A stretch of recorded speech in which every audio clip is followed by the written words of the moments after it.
واليوم داير اقدم لكم تحدي خفيفه بس بالمقابل لازم تدونا شيء. اول فات نلبس لنا نظارات. شوف هيك لبسنا النظارات. بس يا عزيزي المشاهد بالمقابل لازم تدينا شيء. لازم تدونا قيمه مقابل السير.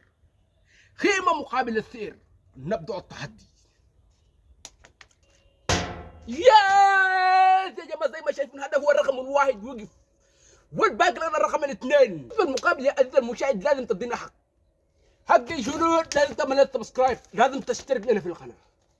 بس بالمقابل لازم تشترك لنا في القناه.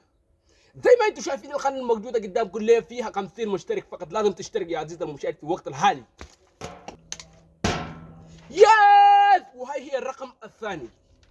بس يا عزيزي المشاهد بالمقابل لازم تشترك. لازم تاخذ لنا اشتراك وتعمل لنا لايك وهيك بقول شكرا لك. بس بالمقابل لازم نلبس لكم نظارات قدامكم وهيك نظارات. وهي هي كانت التحدي.